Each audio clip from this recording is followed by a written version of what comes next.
So good evening, everyone. Welcome to tonight's City Council regular meeting for Monday, December 5th. We have a couple of study session items to begin the night. First up is Sustainability Coordinator Melissa Englund and Jeremiah Garrick with the University of Pennsylvania, here to present and discuss the turf replacement program research project. So good evening, Miss Englund. Hello, Mayor. Hello, council members.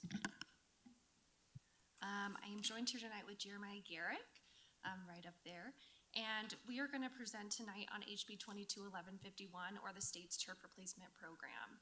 A little bit of background on Jeremiah. He is studying energy and sustainability policy at Pennsylvania State University with a minor in environment and society geography. He's actually graduating this month with the work that he's doing for the city, fulfilling his capstone project requirement. I have been so impressed by Jeremiah's talent in research and his professionalism, and I just feel really honored that we had Jeremiah working for us. So without further ado, I will kick it off to Jeremiah to kick things off for us. Thanks for the intro, Mel. I'll just go over a quick little agenda of kind of what we'll be covering throughout the presentation. Do you have those slides up on the screen, Mel? Not yet, but let's see here. There we go. Yes.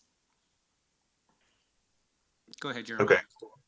So through this presentation, I'll be covering a bit about House Bill 221151, as Mel said, and then I'll go over kind of the program qualifications, why turf replacement is becoming more popular in the state. Mel will cover some of the alignments with various city plans and projects, and the state projects as well. And then we'll go over some potential approaches and suggested next steps as well. So Colorado's turf replacement program began in a House bill that was passed this year. It required the State Water Conservation Board to develop a program for Colorado to incentivize voluntary turf replacement and implementation of water-wise landscaping throughout the state. The bill really cites resilience, municipal demand, and protecting natural river flows as why it's beneficial for jurisdictions to be establishing policies that limit non-essential turf. And the big takeaway here is that there's going to be $2 million distributed in July for turf replacement. Next slide, please. So the bill definitely favors implementation that focuses on utility, conservation, and aesthetics, not just any one of those three. This includes soil health, beauty, and usability. The funding provided by the House bill allows nearly any property within the city to undergo turf conversion. This could be the city's own property, could be CII, or commercial, industrial, or institutional property, or residential property. And we also do know that communities with an established program by the date of funding release will have a larger pool of money that funding is coming from. So we know it's beneficial to have something set up by July of this year. Next slide, please. So turf placement offers a lot of benefits to a community, but it is a process that takes some time and investment. In large part, the reason why more communities within Colorado are getting involved in turf replacement is just that Kentucky bluegrass requires much more water to keep green and keep alive and healthy than we receive in the average Colorado summer.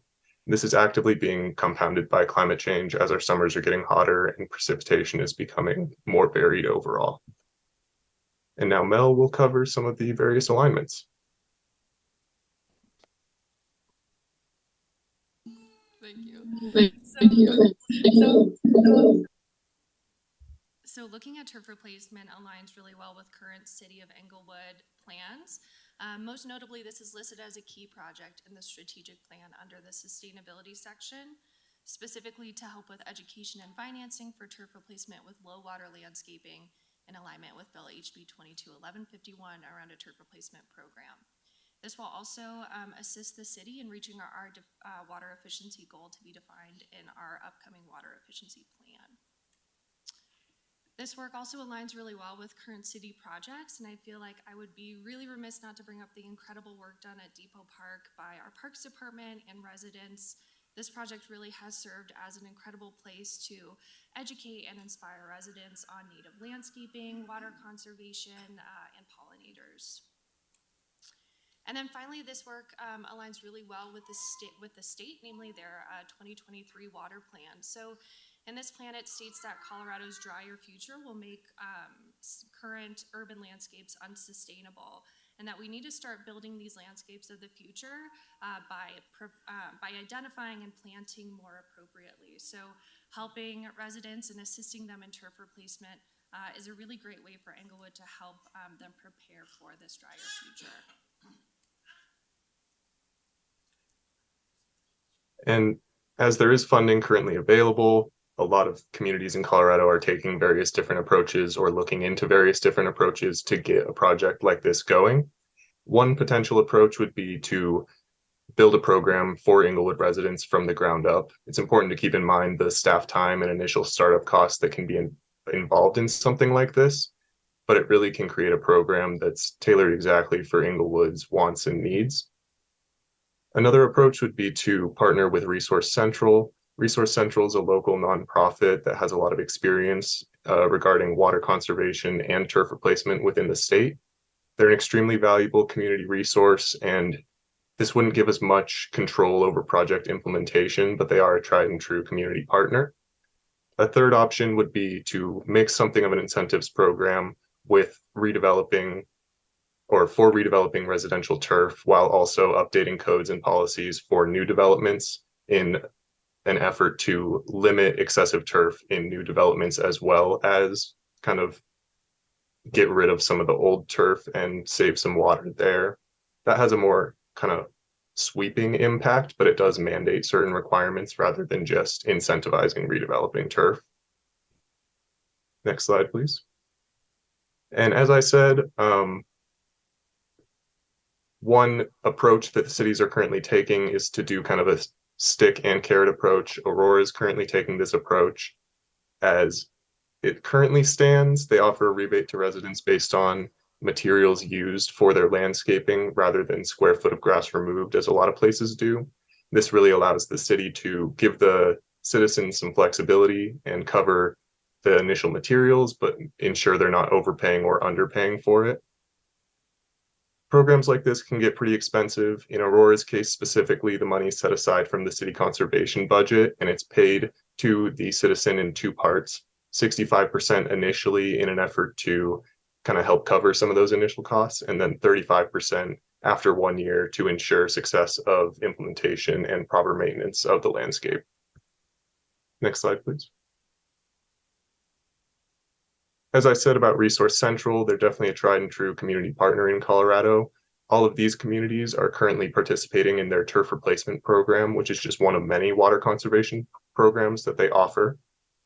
While it's not as customizable as your own program, they do allow the city itself to choose the number of rebates to citizens and at what dollar amount those rebates are.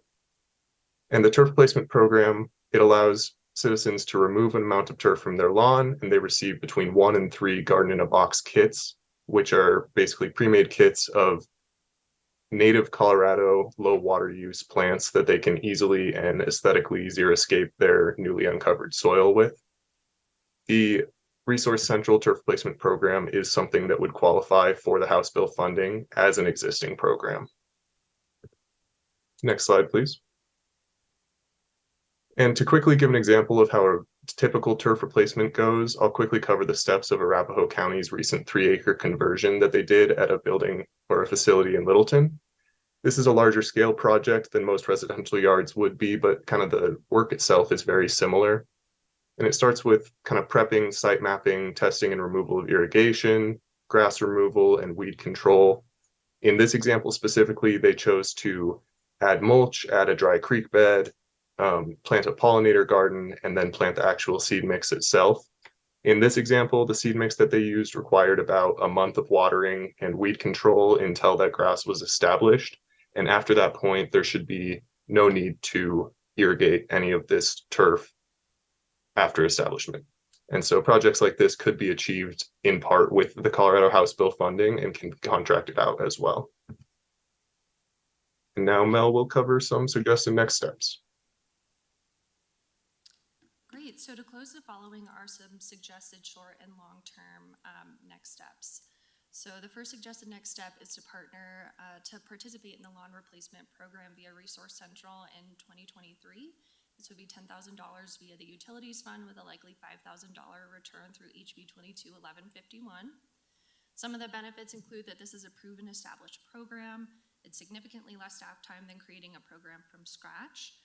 It's voluntary. And then lastly, this was the unanimously recommended choice by internal directors, managers, and relevant city staffers when Jeremiah and I presented to internal departments.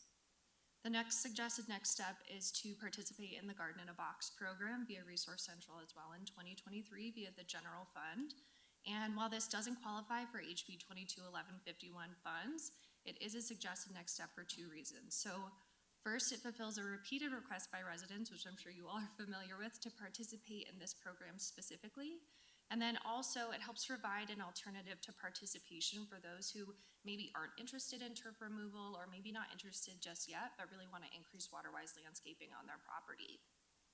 Jeremiah also found some long-term suggested next steps for council to consider, which are updating codes, regulations for new developments, and to initiate city property turf replacement projects where cost-effective and where appropriate. Both these actions would help prepare for this drier future and also help increase resilience within Englewood. So that wraps things up for us. Thank you for your time and really looking forward to your feedback, comments, and direction. Ms. Englund and Mr. Garrick, thank you very much for the presentation. Any questions from council? Member Woodward, I'll let you start off. Yeah, I have a question about turf replacement. I've heard that there is a type of clover that can be utilized instead of turf that is very low, has a very low need of water or watering, almost next to nothing. Very little mowing, anything like that. Are you aware of that? Yeah, I've heard of clover a lot. It's very, very popular. Within the span of the Resource Central turf replacement program, that's something I would have to double check on is what they qualify if clover would or not. But yeah, I've definitely heard of the benefits of clover. Okay, thank you. Member Anderson. Thank you, Mayor. Thank you, Ms. Englund, for the presentation, and Mr. Garrick. On the HB 221151 funds, are those also available for use for city property as well? Did I understand that correctly? And does the Resource Central program, would it be usable for city property, or is there some other way to address areas in the city where we could do turf replacement on actual city property? Jeremiah, I'll let you go first because you're our HB 22 expert. I do have an answer to this too, but I want to give you space. Yeah, so for city property itself, the House Bill funding can be utilized. It can be nearly any property within the city that turf replacement is happening on. As far as Resource Central, you would be able to use some of that funding for Resource Central. Mel knows a little bit more about the specifics of that as she's talked with some of the Resource Central people about finances. So I will say in regards to Resource Central, they don't have, from my knowledge, they don't have any programs partnering specifically with cities on city property projects. It's more resident in between. Okay, very good. Thank you. Ms. Englund, I think I have a couple of questions. So obviously this is great timing because when we brought forth the water efficiency plan, we did have a lot of neighbors, a lot of citizens come forward asking us to participate in these type of programs. So I do appreciate you both doing the work on this. So I guess I have a few questions. One, early on in your presentation, I'm trying to see where it is, where you talked about a turf replacement program. So my assumption here is that basically if a citizen does want to remove part of their turf, they wouldn't, basically we would be allowing them some some water efficient plants and not necessarily a different type of sod that may be more friendly than the Kentucky bluegrass. Am I understanding that correctly? Yeah, exactly. And in terms of the Resource Central program, so you do have to show that you removed 200 square feet of turf. And if you want to do that on your own, you can, and then you get kind of more funds of that rebate available to the Garden in the Box kits. Or you can use those funds for the actual turf replacement through Resource Central. But yeah, it's going to be swapped out with a low water alternative. You can't swap out, turf for something something not economical or environmental. Exactly. And regarding the Resource Center and the fact that there is this just under $1,000 in order to participate in this, are there different levels of participation within Garden in the Box for at the city level? Because I know I've actually bought one of their boxes in the past, but it did seem like there were some cities that if they received a rebate or at least some sort of discount on the regular price of Garden in the Boxes. What are we talking about here when we participate? Yeah, exactly. So anyone, whether a city is a Resource Central partner or not, can buy a Garden in the Box kit. Although if your city is a partner, then you get a rebate, so it incentivizes people more to get these water-wise landscapes. From what I'm aware of, the Garden in a Box rebates are all the same. For us, it would be $75 per resident to get one of the kits. Okay. And then for the turf replace or the lawn replacement program, those rebates can range from a minimum of $500 plus per resident. Okay. Thank you, Ms. Englund. Any other questions from members of council? And obviously with the long-term, since we're going through our Code Next discussions at the moment, obviously that's good timing as well, so we could definitely take those into consideration as well. I do see that Member Wink has a question. Member Wink, go ahead. Thank you, Mayor. I'll lower my yellow hand. Thank you so much for the presentation. I love the Garden in the Box. I learned about it from Loveland when I was actually checking up on our fantastic city manager and where he'd come from. And I thought, oh, they have these fantastic programs. So I'm grateful for this discussion. One thing, I love the program. A lot of us have dogs, and in Colorado, is there any conversation or discussion around dog friendly? I mean, is it asking for too much? I mean, we want to perpetuate, xeriscaping and sustainable foliage and plants and flowers. But I'll just speak for myself. I mean, I have dogs that might tear it all up. I mean, is there some thought about, or are these plants already sustainable to that potential threat of just rambunctious dogs, since dogs are so prevalent in Colorado, Yeah, thank you for that. And as a fur baby parent, I definitely relate to that.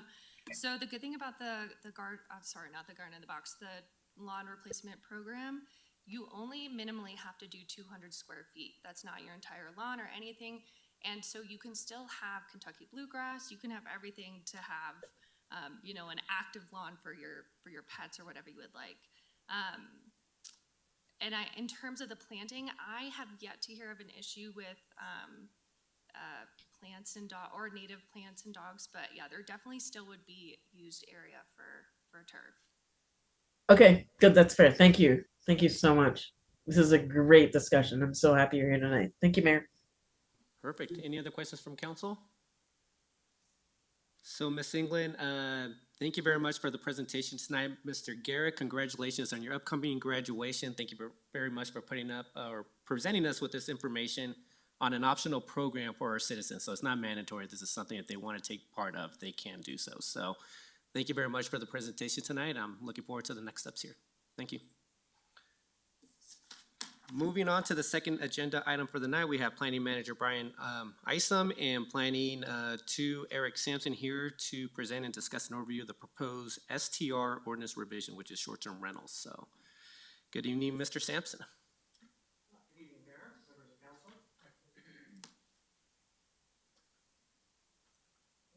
council. If you want to get your mic, Mr. Sampson.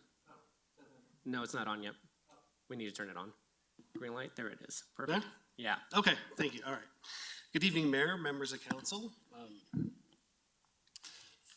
Tonight we're bringing before you for the study session some proposed regulation changes to the short-term rental regulations.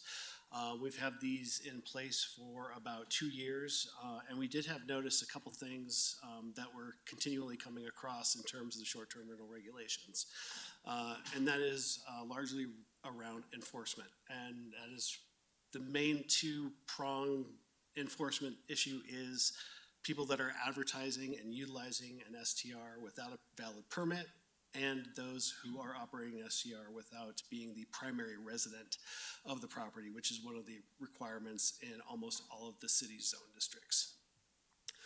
So what the plan is to bring the draft regulations before you tonight and kind of build a consensus on what council wants to see when we bring it back to you for a code regulation update.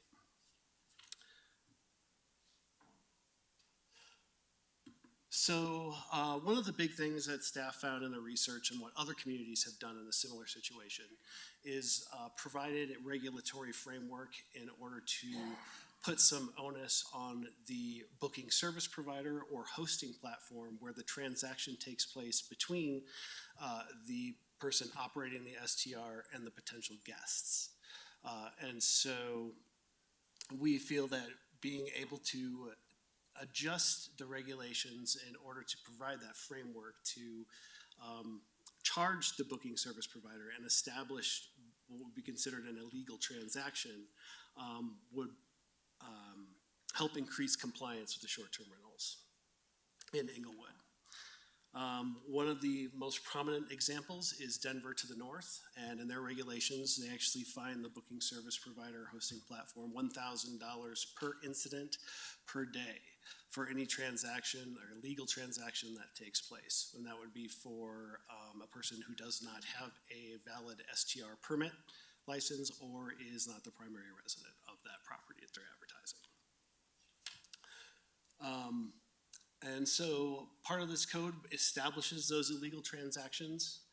And it would also, in terms to help investigations for staff, creates a framework that both the STR operator and the booking service provider or hosting platform keeps records for a number of years.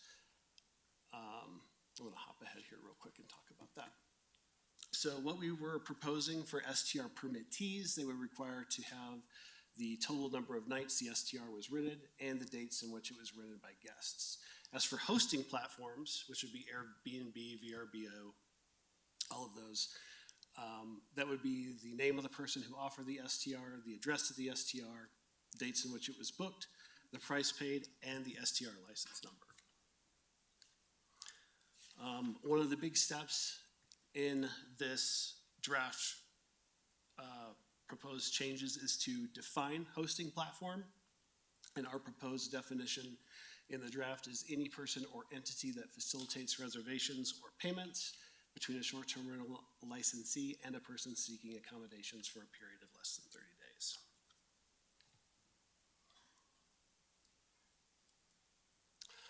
And also with the reg changes, we do have just some revisions to the definition of primary residence to make that a little bit more straightforward and clear, and to also include language that if your property is owned by an LLC or some sort of similar entity, you still have to provide one of those individuals who are a member of the LLC or trust needs to provide staff that documentation that they are the primary resident of that property being used for a short-term rental. Another change would be a change to the occupancy, and that would be instead of 2 persons per bedroom with a maximum of 8, we're recommending changing that to 2 persons per legal conforming bedroom plus 2 additional persons. And that's basically to cover a situation where you have a person who has 2 bedrooms and then also has, say, a pull-out couch in the living room. So we've got the bedrooms covered with 2, and if they have a couple kids or if they have a couple more individuals, that plus 2 can apply for a situation such as that. And then the other one would be for those in the districts that do have the primary residency requirement is an affidavit every year that the STR permit is renewed.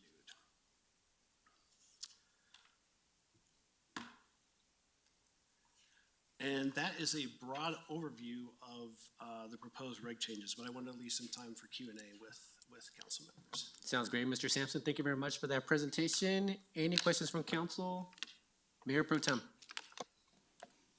One of the proposed changes is to clarify the definition of primary residence relative to non-natural entities like corporations, partnerships, and trusts.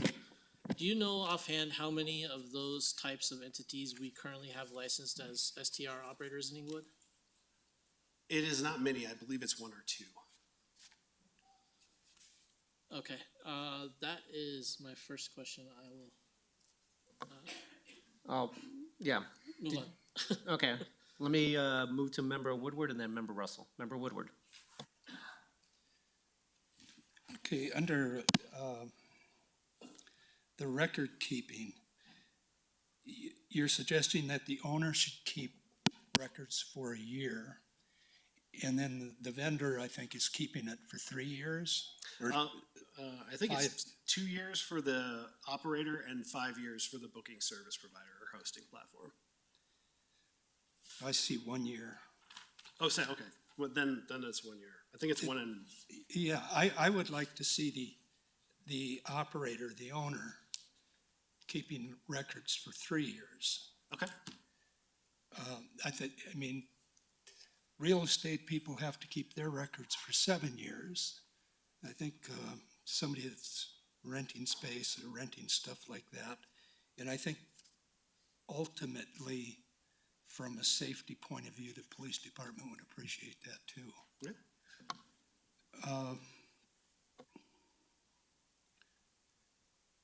Hosting.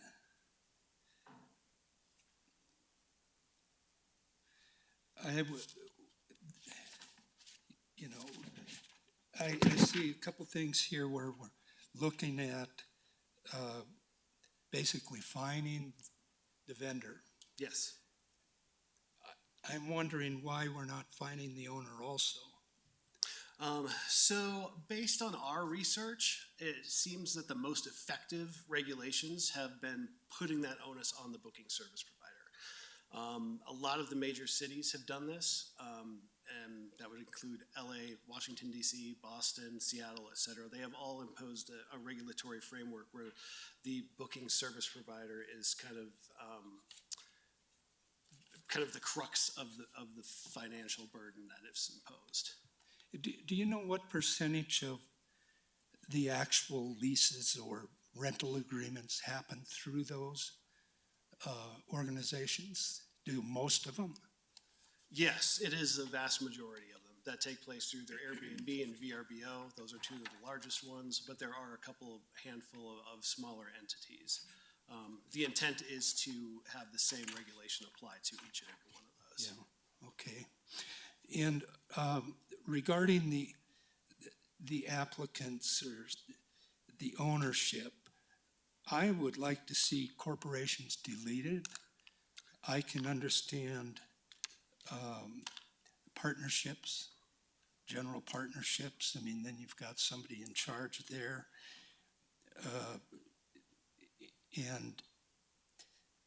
But as far as a corporation, that could be a large company that is operating all over the United States, buying lots of single-family residences in many municipalities.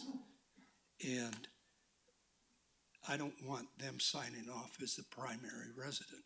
Mm-hmm. So personally, I want to see that gone. Also, with regard to trusts, I don't know what the verbiage is. Maybe the city attorney could come up with it, but I'd hate to see a REIT doing the same thing, which, you know, could be a big national firm Yeah. buying properties as compared to some family trust. I mean, I understand the family trust, but a REIT, I don't want to see that.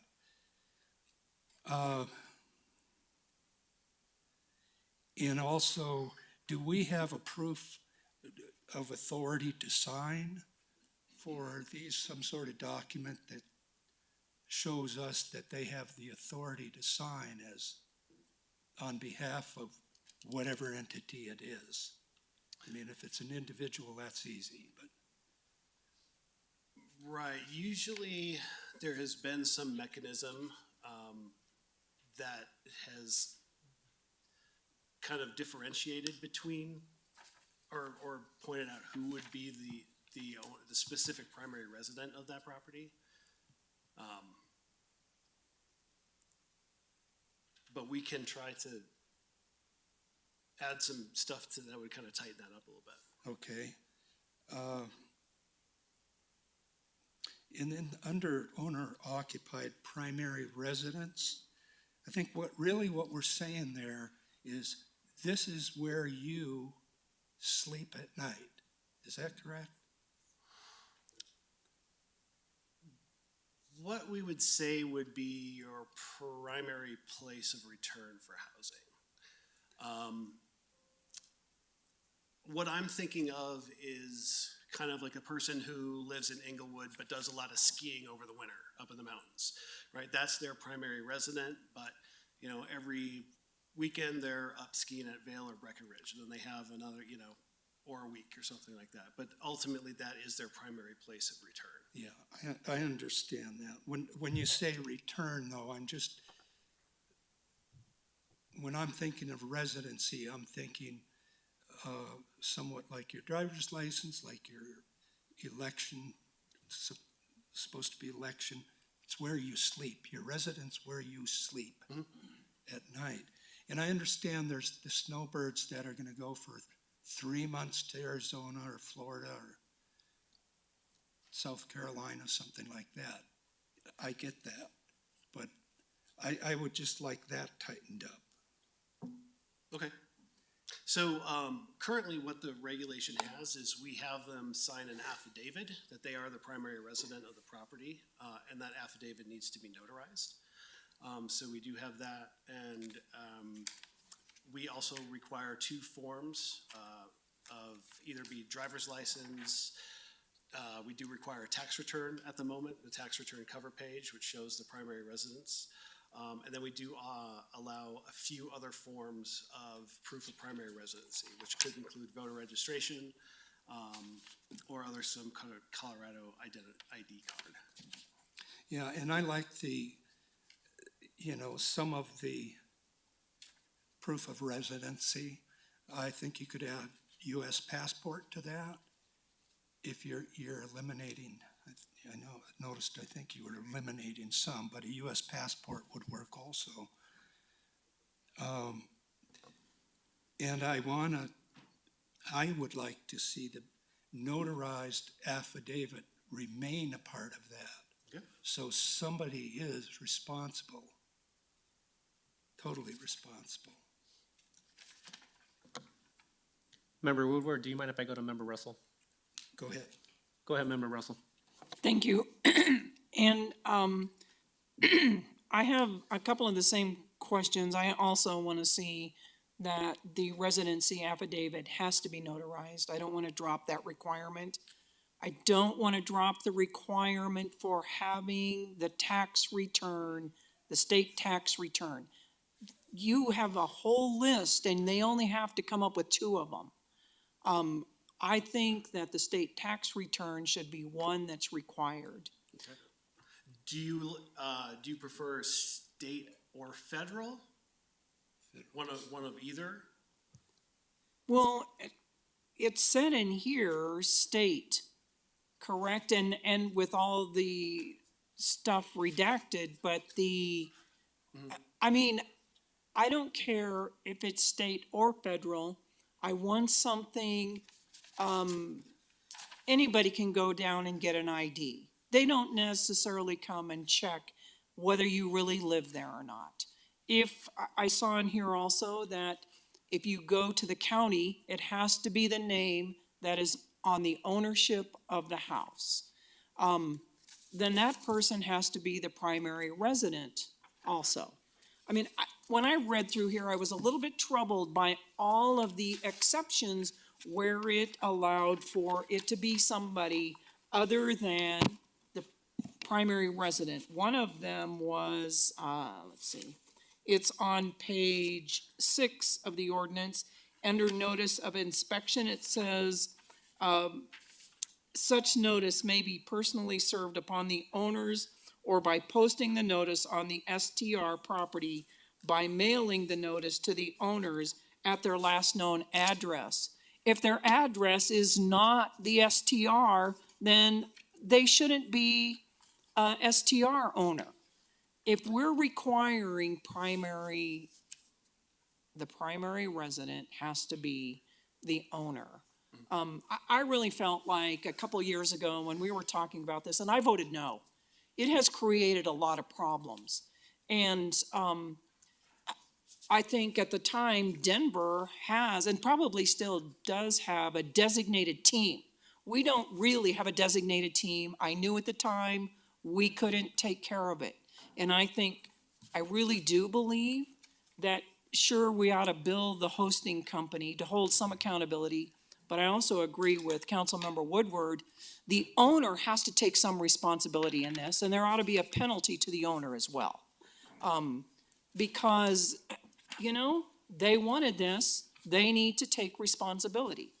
I guess I didn't, so some of the things, when I got to the very end, I'm assuming that there are some situations, and I kind of understand this. Does Craig or Swedish own some short-term rentals in the city? No, not that I'm aware of.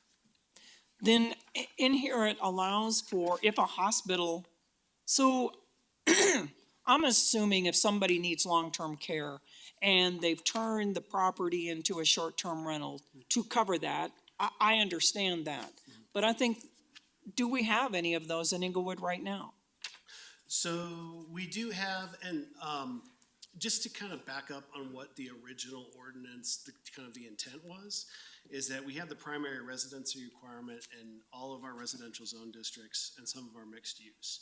Where the primary residency requirement is waived is in our 2 medical zone districts, M1 and M2, and in our mixed use business districts, MUB1 and MUB2. The intent of that was, especially around the hospitals, due to lack of decent accommodations. That's why the primary residency requirement was waived in that zone district. So it would allow in that zone district for the example of Swedish or Craig to buy some properties and utilize them as STRs, but they would need to get an STR permit for each property that they're using. And they would still need to be in the M zone districts and they would still be subject to the primary residency requirement in any other zone district outside of those. The one thing that I am very concerned about, and I think maybe happens more than we even realize, is that these STRs become party houses. And if we don't have a primary resident living there, then that seems to me like that would tend to happen more, and that there is more control. I do remember when we were first talking about it, the reason that we required that was because we wanted control, that there wouldn't be a bunch of party houses or a bunch of properties bought up that could be potential homes for people. Yeah, and that was the initial intent of not allowing, say, a corporation to come in and buy up a block of houses and just kind of use them as STRs. But there are a lot of people that go out and create a lot of corporations, so they're changing a lot of names, but it's still the same individuals that own it. So, all right, that's it for now, and then I may have more later. Thank you, Member Russell. Member Anderson. Thank you, Mayor. Thank you, Mr. Sampson. I too have some questions on the Section 2, the proof of residency requirement. And the main thing is what I want to understand what the impetus or what the aim is behind the changes to that section, eliminating the notary requirement and allowing for a kind of broader diversity of proof of documentation. What are we trying to accomplish with those changes? That was basically in response to comments that we received back from STR permittees who have gone through the application process, and we get a lot of comments that it's an onerous process. And so in some ways, we were trying to streamline that process on behalf of the applicant. So these changes they feel it's too difficult to go to a notary, or providing a tax form is too much work? Is that the kind of feedback you're getting back, or is it just too many things for them to do? It was more in terms of the volume of documents that was required. Okay, so previously we had 2 documents required, a tax return and one of these other options. So that's not, they're still gonna be required to provide 2 documents on that side. Yep. And no longer are they gonna have to go to a notary, but they're still submitting 3 documents. Like, I don't see any change in the volume of documents. Right, and then, I mean, aside from those primary residency documents, we also require them to submit a floor plan and a site plan. And we also require them to fill out the posting form that we provide, that's to be posted in the property whenever they get their STR license approved. So have those changed in here, the floor plan and the site plan, they're No. still required? No, we Okay. decided to keep those. Okay, that's all I have for now. Mayor Pro Tem, did you have other questions? I do. I mean, I don't know that I necessarily have questions. More just an overarching comment based on what you just said. It needs to be onerous to commit fraud. And so I am directly opposed to any change which would reduce the chance that we could catch and prosecute a fraud if one takes place. I would even go so far personally as to require the notary to be a Colorado notary. If you are out of state when you get your affidavit notarized, you're probably not a primary resident. You're probably just falsely attesting on a piece of paper that you think is harmless. Now, I can't say that's, absolutely true in every case, but I think it's the likelihood. Some other comments: I would eliminate voter registration altogether as a proof. Having worked in the voter world for many, many years, it takes about 30 seconds and less than 24 hours to change the address on your voter registration, and you can change it right back before anybody even notices. So I could bring you a piece of paper tomorrow that said that my address was 1001 Englewood Parkway, and rent out or apply, and then change my address back to where I actually live. Just in general, I think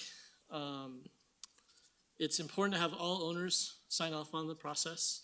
I don't think there should be a single owner-driven process. I think if we are prosecuting one owner, we should be prosecuting all owners.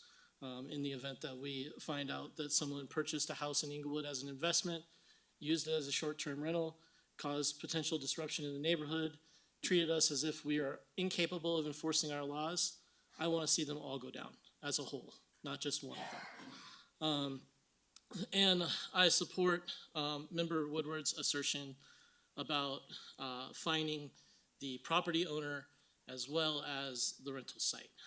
The property owner's pockets might not be as deep, but it will unquestionably hurt them more to commit fraud if they are charged $1,000 a day for that fraud and would potentially lose that investment property. So I think you can see the spirit of my comments tonight is enforcement, enforcement, enforcement. I am not opposed to people who actually live, vote, and are residents of our community using their homes as short-term rentals, either as a room or even as a whole house while they're on vacation, or if they live in an ADU out back and they happen to be retired. That's not where I'm coming from. I think we have unfortunately created an environment where we have allowed people who don't fit that category to come in and take advantage of us, and I would like that to stop. Okay. So that's where I'm at. Whatever council wants to have provided for documentation, staff's willing to do that. Anything else, Mayor Pro Tem? I forwarded some comments earlier to the city attorney, and I think that will help with the drafting of the legislation. All of it is in the spirit of what I just said. Okay. Thank you, Mayor Pro Tem. Actually, I'll ask a couple questions before I go to Member Woodward and then Member Anderson. So I guess one of my questions that I happen to have was, in terms of proof of residency, which of those are the easiest, kind of going back to Member Woodward's and Mayor Pro Tem's comments, which ones are more likely to prove that you are a resident of Englewood? Because I would want to make that one the requirement if we want to have a second proof of second proof of verification, I'm fine with that as well, but I want to make sure that we have one that proves that you're a citizen of Englewood. So I would say, I mean, you can find a gray area with each item, but I would say probably the most effective has been the cover page of the state or federal tax returns. Along with that, we do have several individuals who have come in, have recently purchased a property in Englewood and have done the STR permitting process. In that instance, they don't have the most recent 1040 cover page. In that instance, then we have the backup document of the affidavit that's signed by them claiming that they are the primary resident of the property. And then just actually two more things. And then I also wanted to understand the change behind the 2 persons per legal conforming bedroom and then the 2 additional persons. I'll just let you explain what was the reason behind that, and then I'll ask a follow-up on that. That was basically due to people running into the situation where, and these are outliers, but it was a kind of situation where they were meeting the requirement for the bedrooms and the number of people per bedrooms, but they also had a basement where they had a pull-out couch, or a living room that had a pull-out couch, or they're throwing down air mattresses. And so not only we ran into the situation where they were going up and above the maximum of 8 that we had in our code, but also there was a situation where it wasn't, the language wasn't really fitting a situation that was more applicable to more people. Okay. And Mr. Sampson, the reason why I was asking that is when we originally voted on this, one of the concerned parties was Craig Hospital, saying that there just wasn't enough hotels when there was a loved one within Craig Hospital. They just didn't have a place to stay within the city of Englewood, and that was one of the reasons why we started talking about short-term rentals. And so when I read that 2 person per legal bedroom, I was thinking about Craig when they do have family coming in. So I was just kind of curious if Craig was one of the impetus for this change, or if there was something else. So that was the reason for that aspect of it. And then lastly, and this is more of a comment, I like to see us change the ADU aspect of it. Right now, we're just saying that only the main residence can be part of a short-term rental. I like to see us just remove that requirement that the ADU itself can become a short-term rental. Okay. When I originally voted on this, I was actually one of the participants that asked that the ADU not be a short-term rental. And now I had a change of heart just knowing that we need to have more housing within the city of Englewood. Placing that type of restriction on an ADU does not satisfy that requirement. So I like to see us change that as when this comes forward with us again, and ask our members of council to weigh in on that as well. So I'll pass it to Member Woodward for any further questions, unless you wanted to chime in on that, Mr. Sampson. I did get a question today on the phone about somebody asking about STRs and ADUs. Okay, So perfect. it is, we get that question a lot. All right, thank you, Mr. Sampson. Member Woodward. Okay, I have a question on your page 1, number of the ordinance, page 1, number 5, and this, the mayor was addressing this. I see the 8 persons has been deleted there. Is there a reason for that? Yeah, that was just due to kind of like it wasn't a kind of one-size-fits-all number. Again, because you had the situation where you have multiple bedrooms, and if you allow 2 adults per bedroom, you still have the situation, again, where somebody could potentially use a basement or a living room for an additional number of people. And we just felt that the 2 people per bedroom plus 2 would kind of address multiple properties. Because so let's say you have a 1-bedroom house. You get 2 people per bedroom, and then with the plus 2, that's the max you can have is 4. So with the old code, you could have 8. So you could be, throwing out air beds and, mattresses or whatever. It was easier to kind of ignore the regulation if you were an STR operator. Where this one would be kind of based on the bedrooms, and then that plus 2 allows for that, a little bit of flexibility. I'm just wondering if, I guess what I was thinking when I was going through that, 2 persons per legal conforming bedroom plus 2 additional persons. And I was thinking of if you think of a 3-bedroom house, which there's a lot of 3-bedroom homes in Englewood, that would be that 8-person, Mhm. excluding children under the age of 12 or something like that. And the reason I'm saying the age of is because of what recently has happened up in Thornton, I believe it was, in Westminster, where all of a sudden at midnight, there's shootings out on the street and people getting shot and killed. And it ends up being teenagers. So, and I want to provide for children. You know, a lot of people have more than 2 children, so. And that's why, with this, the original intent was not to regulate necessarily the number of children. That's why we kind of call out adults per bedroom. Okay. Well, yeah, what I'm reading, there's persons, 2 persons per legal conforming bedroom, Oh, plus you- 2 okay. additional persons. For some reason, I thought that used to say adults, but, Well, maybe it does in the definition, call a person somebody over the age of something. but yeah, I mean, we're open to suggestions on how to make that a more useful regulation. Okay, and I want to just say that I am very supportive of Mayor Pro Tem's suggestion. I want to go with Colorado notarized. And if, you know, if that's too big a problem, then, you know, maybe having an STR is too big a problem.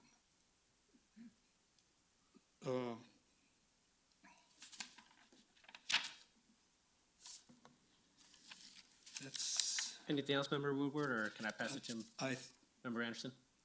yeah, I have a question on page 5 of that. Item number 4, which has been completely deleted, starts out after a 3rd violation of any provision. Why was that deleted? Basically due to, we felt that is it was basically kind of a 3 strikes and you're out policy. And we didn't feel like, number one, that would be the easiest thing to enforce. And 2, getting rid of that would also allow either code enforcement or our building department to come in, and if they see a property maintenance issue, if they see some other sort of situation regarding the STR, that gives them the ability to immediately revoke that license instead of playing the, you know, going 1, 2, 3. So it basically gives us a little bit more teeth to shut something down if we see that there's a problem. Okay, all right, thank you. And my very last item is, with regard to the fine or penalties on the owner, I would like to see that being like a tax lien, where it can go against the property and lien the property. So any owner knows and realizes they're gonna pay. They're just gonna pay now or pay later, but they are going to pay. And then I would refer to legal. Thank you. Thank you, Member Woodward. Member Anderson? Thank you, Mayor. I'm first of all, in terms of your suggestion, Mayor, totally supportive of allowing STRs and ADUs. That was one of my big objections when we originally passed this, is they seem like the best place to have ADUs. And in fact, I want to propose for council's consideration a more drastic change, and that would be that we eliminate the residency requirement altogether, but, and this is the important part, but allow future ADUs or future STRs to only be in ADUs. That way, we're like the complaints that we hear about STRs are pretty much exclusively coming from whole house rentals. And I think when we passed this, one of the biggest things I said is I think this is going to, this is an important move to allowing these, and we just need to enforce it. And I think it's been challenging for staff to enforce that. And I want to, understand, like, that's understandable, identifying who is truly a primary resident and who isn't, who's faking it, who's fraudulently doing it. All of that puts a burden on staff that I think is pretty onerous, and on the people applying makes it pretty onerous. If we allowed them to only be in ADUs and eliminated the residency requirement altogether, we wouldn't have the whole house rental problem where things become party houses. And that's really, I think that's really the need. Englewood is not a destination tourist town where, you know, a VRBO kind of, we're on vacation, we're gonna go to Englewood and rent out a whole house. Like, that's not really a thing in Englewood for the most part. You know, people do occasionally come here on vacation, I guess, but I think the more important need in Englewood is to have smaller units for people who have people staying in the hospital or family in the neighborhood or something like that, and allowing them only in ADUs, eliminating the residency requirement altogether, I think simplifies things both for people applying and for staff in enforcement, and allows for that to be an incentive for people to create new ADUs, because here's somewhere where they can actually rent out and make some money off of their property. And ultimately that goes back to providing affordable housing, you know, market-based affordable housing for the city as a whole. So that's my idea. I don't know if anybody's in support of that. I know it's a fairly drastic change, and if we did change that, I would want to make sure we have a fair off-ramp for current whole house ADUs. You know, I wouldn't want to cut them off tomorrow, but give them a timeline, or they can renew it 2 or 3 more years or something like that. So we make sure that people who invested in a property because of this can get some value out of it before we eliminate those. But I think that solves a lot of the problems and really simplifies things. So I'm curious to see what council thinks. Thank you, Member Anderson. You should have led with that. It would have simplified this conversation. If we just started there. But just understanding, would we still allow the M1, M2, MU, B1? That would still be allowed, but That would still be allowed, the but rest no, of them, okay. there's no residency requirement there. So those would be I think those are the places where it makes sense to have whole Yeah. house ADUs, is in mixed use areas. Okay, just need a clarification. Thank you, Member Anderson. Mayor Pro Tem. I have to admit, I'm not a fan of that idea. The idea you just proposed, Councilman Anderson. I think one of the issues, one of the reasons why the owner occupancy requirement exists is because people are less likely to allow shenanigans in the place where they live, in the place where they have to see their neighbors every day. And while I'm not convinced that eliminating ADUs from the STR accomplishes that, and I would be willing to have that discussion, the primary residence requirement is very important to me. I want the people who benefit from short-term rentals in our city to be stakeholders in our city or visitors to our city. The concern that I have with the current situation is that there appear to be outsiders coming in, snatching up properties that could otherwise be owned by a family who would send their kids to school in our city and participate in our community, and renting them to people who come by and do God knows what in the house overnight. And that's admittedly an extreme scenario, but we have encountered complaints, even just during the short time that I've been on council, with regard to short-term rentals. So the primary occupancy requirement is important to me, and I am not interested in seeing that change. Regarding ADUs, I have some flexibility there. Thank you. And actually, since we're getting to the top of the hour, Member Russell, I'll let you have the last word, and then we'll wrap up. We're not voting on anything tonight, so we'll have further discussions on this here in the future. But go ahead, Member Russell. Thank you, Mayor, and thank you for the presentation. I am totally opposed to using ADUs. ADUs were instituted for a totally different reason, and that was to provide affordable housing for other family members. And if we start taking out those affordable housing for other people, because I'm telling you, you can make a lot more money on an STR than you can on an ADU. So I am opposed to doing that. Thank you. Thank you, Member Russell. Mr. Sampson, I think from the conversations we've had tonight, it doesn't sound like we're in favor of making this any easier for anyone that does have an STR within our city. I'm not sure if you got clarification otherwise. It does sound like we're going to have an additional discussion in terms of any type of changes that we want to make to STRs. But was there any further clarification you needed from us before the end of the night? I don't believe so. I can go back and work with the city attorney's office and community development and kind of implement these changes. And if you like, we can even bring back a couple little different reg languages to choose from to see, try it on, see if you like it. Yeah, and just like just making it more difficult to, or just like the Colorado Notary, those type of things, like to see come forward. The ADUs, obviously, we don't have consensus at this night, but we don't have a full council of present, so maybe just have that language ready for us when we're ready to vote, and then we'll see how council stands on that night, so. Yeah. All right, Mr. Sampson, thank you very much for the presentation, and we'll go ahead and kick off the meeting, so, thank you everyone for, staying with us tonight. I call this meeting to order. If you're able to do so, if you could please stand for the Pledge of Allegiance.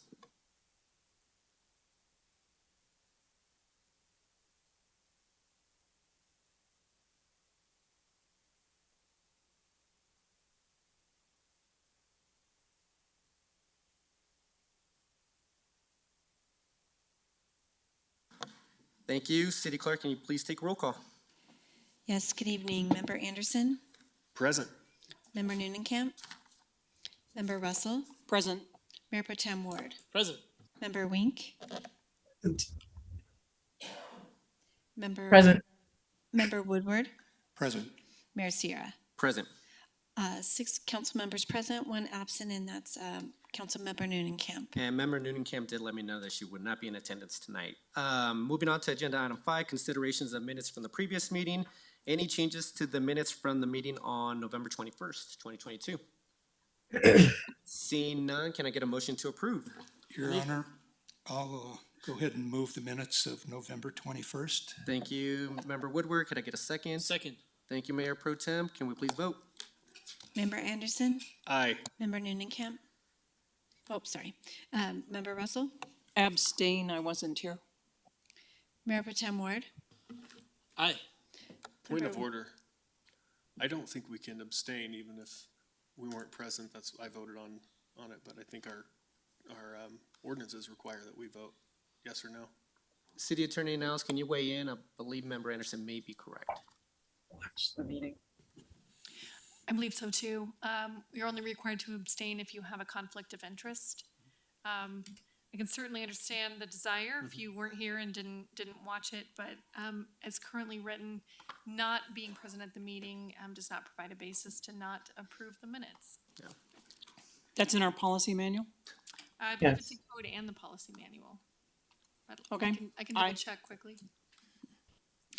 okay, let's see, I've got Member Wink, Aye. Member Woodward, Aye. Mayor Sierra. Aye. Let the record show 6 ayes.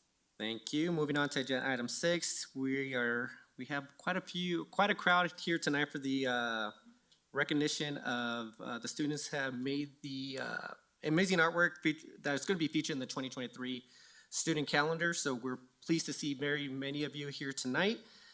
So before we get started, I actually wanted to just acknowledge some of the guests in the audience that I'd like to recognize. So I know we have a school board member here, but I'll read them all out. Englewood School Board members, President Dwayne Tucker, Katie Husbands, Gary Manfrey, Julie Hoag, and Stephen Leflar here in the front row. Our superintendent of the schools, Miss Wendy Rubin, who is completing her final year here at the here in Englewood. Englewood art teachers Kate Delaney, Ryan Talbot, Emily Ancona, Aaron Rademacher, Ellen Collins, Sophie Dirksen, and Michaela Nunnally, that they're in attendance here tonight. Our school administrators, Ryan West, Shanna Martin, Keely Rockford, Cindy Chick, Jenny Buster, Sherry Kangas, Tracy Alarcon, and Anessa Sinclair Hart. So I just want to offer a very special thank you to all the art teachers, the school administrators, and of course the parents who have supported all these talented artists every single day. And just a little background on the annual calendar. Each year, the City of Englewood does produce a calendar that showcases Englewood's talented student artists. To help choose the artwork that is included in the calendar, we hold an art contest that is open to all students who live or go to school here in Englewood. The artwork was voted on by council members, members of the Englewood's boards and commissions, and City of Englewood staff. The 2023 art calendar features 53 pieces from this year's student art contest. I'm going to now ask Vanessa Davis, our marketing and social media strategist, to help introduce the top 13 artists. And when we call your names, we're gonna have the students come up front. I'll come up front as well. And if kids would like to shake my hand, they're able to do so, but they're not obligated. Actually, and we're gonna do a group photo towards the end, so at the end. So I'll go ahead and move forward and I'll kick it off to Ms. Davis. Go ahead, Ms. Davis.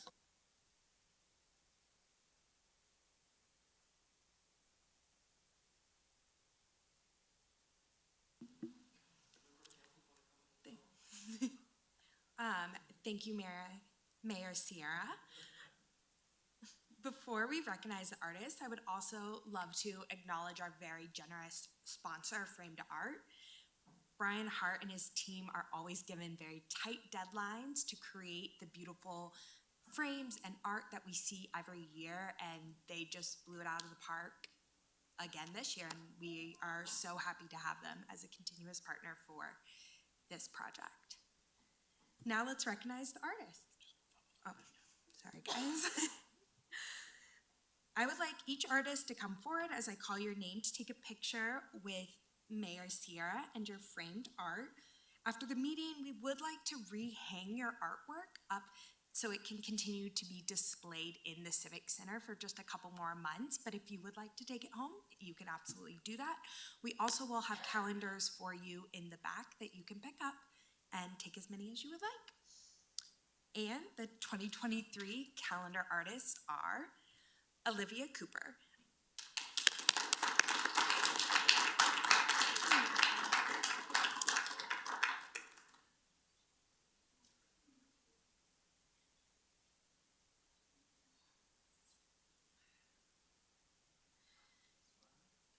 Olivia Cooper is a 5th grade at All Souls Catholic School.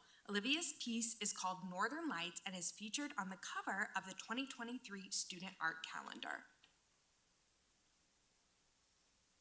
Great.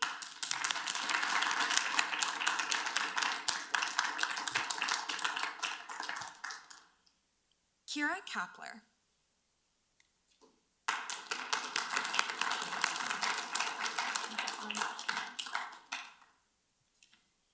Kira Kapler is a 6th grader at Englund Leadership Academy. Kira's piece is called The Dog's Moon and is the featured artwork for the month of January.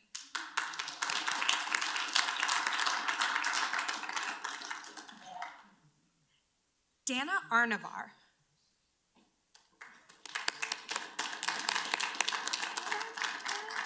That's okay. Dana is a 12th grader at Englewood High School. Dana's piece, Campanero Companion, is the featured artwork for the month of February.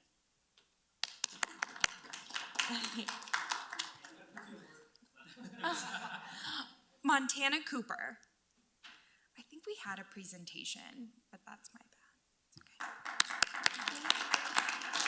Okay.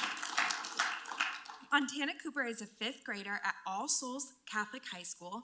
Montana's piece is called Curious Tiger and is the featured artwork for March. Thank you, Sean.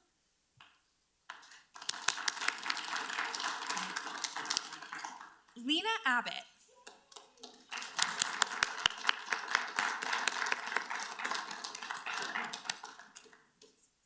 Lena Abbott is an 8th grader at Englewood Leadership Academy.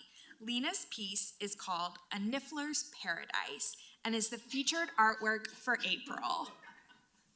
Oh.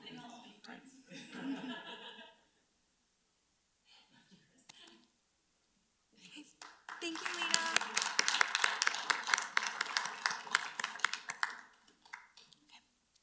Lena. Layla Hagstrom.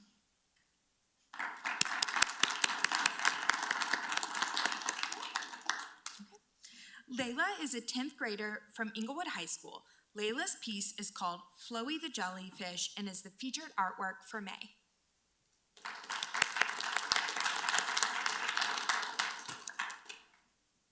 Deshelle Fainstock.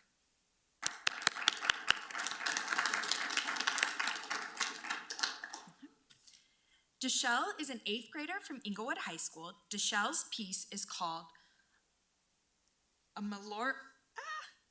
Melioration and is the featured artwork for June.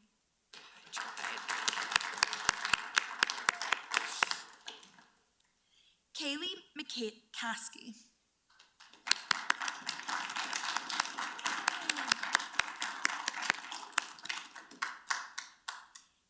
Kaylee is an 8th grader from Englewood High School.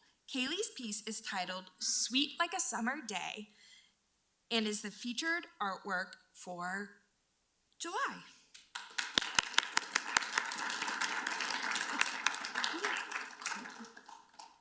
Lizzie Campbell.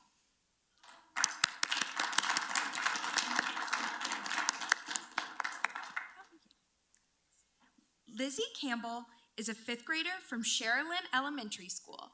Lizzie's piece is called Spring Flowers and is the featured artwork for August.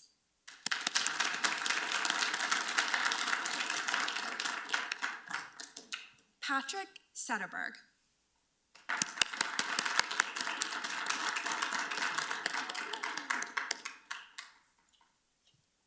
Patrick is a 3rd grader at All Souls Catholic School. Patrick's piece is called Autumn River and is the featured artwork for September.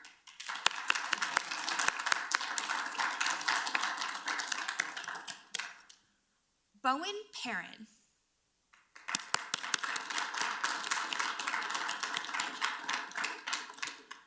Bowen is a 4th grader at Clayton Elementary School. Bowen's piece is called Leaves and is the featured artwork for October.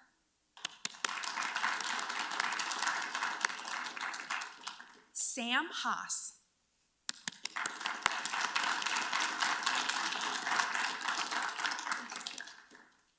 Sam Haas is a kindergartner at All Souls Catholic School. Sam's piece is called Tiger and is the featured artwork for November.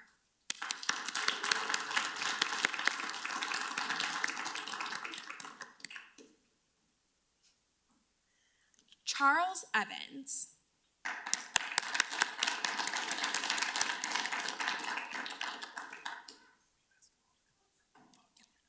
Charles Evans is a 7th grader at All Souls Catholic School. Charles' piece is called Spineless and is the featured artwork for December.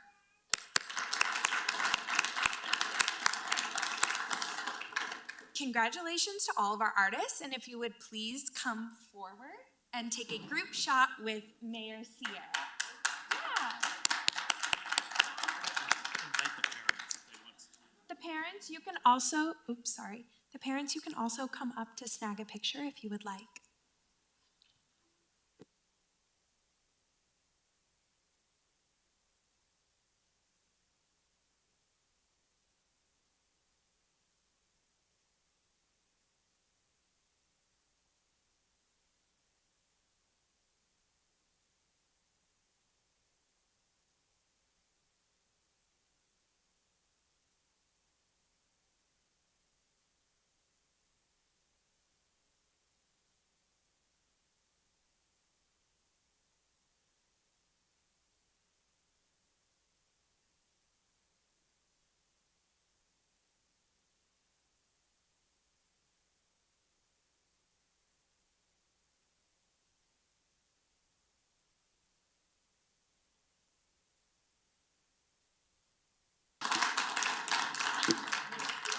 Also, if you would like to leave your artwork, just feel free to drop it off in the back, and we will get it returned to you this spring. Thank you guys so much. Thank you, Council. Thank you very much, everyone, for coming here tonight, and congratulations to the art winners. Pretty amazing work. I really appreciate it. And we'll give everyone a second to just get some calendars, and you could always stick around for the rest of the meeting too. So we have an exciting agenda up ahead. So. We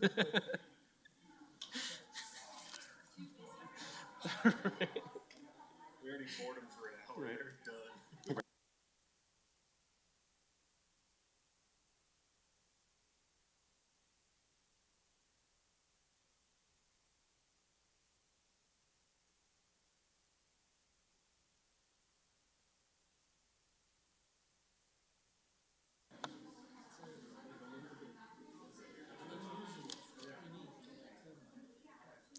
Hi, Member Wink. Do you have a question? I see your hand is raised. So.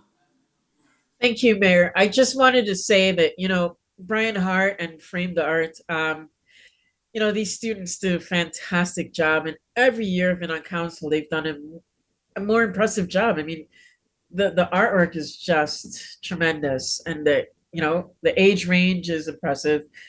I just also want to draw attention to the work, the individual innovation that the workers at Framed Art take with this project. They take each piece of art and they really conceptualize, or embed themselves creatively in what the piece is and what it signifies, what it's doing, what it indicates.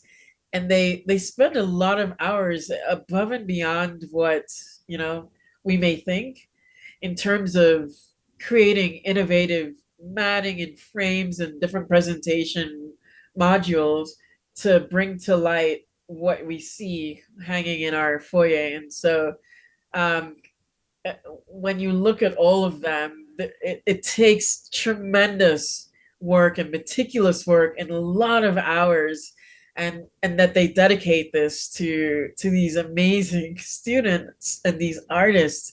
I just feel very proud. They're not just slapping them in frames and throwing a mat on it at all.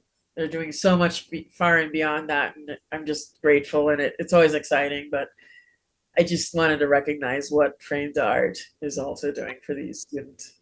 Yes, thank you for that, Member Wink. And I think actually, so now we're moving on to scheduled public comment. Actually, I'll just ask the question to the city clerk before I start reading throughout. But do we have anybody signed up for unscheduled public comment? No, but real quick, we do have one more recognition of our Public Works Director. I forgot to write it down. So I'll pass it over to our Deputy City Manager, Tim Dodd. Thank you, Mayor. We apologize. Excuse me, that this wasn't on the agenda, but we wanted to make the long-awaited announcement of our new Public Works Director, Victor Rochelle, who's here in the front row. This is his first day on the job. However, he's actually already been doing a lot of prep work. He's watched a lot of your meetings. He's attended the leadership team retreat.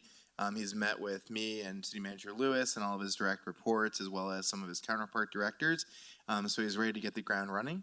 I was going to say currently, but he was, as of last week, the Deputy Director of Public Works for the City of Aurora, focused on engineering. He's a native of Georgia, but he's been in Colorado for a little over 7 years, I believe. He was also in Aurora. Before Aurora, he was a project manager for a consulting firm in Georgia, as well as a project engineer, a principal engineer, and a city engineer before he became the deputy director in Aurora in June of 2019. He holds a BS degree in geology from Georgia State University, a BS in civil engineering technology from Southern Polytechnic University. He has a professional engineering license. He's also a professional traffic operations engineering license holder. So I don't know if you'd like to say a few words, introduce yourself. Yeah, thank you, Tim.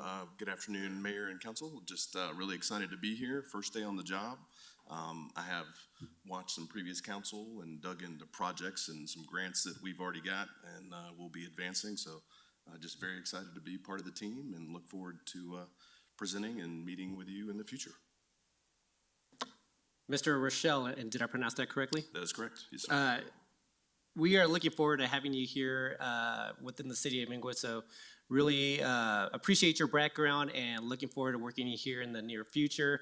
You had a full room here just a second ago for this announcement of your new position here in the city. So no, but I'm looking forward to seeing some of the improvements or what you see are possible improvements for the city of Englund. So looking forward to your work here in the near future. So thank you. Yeah, thank you very much.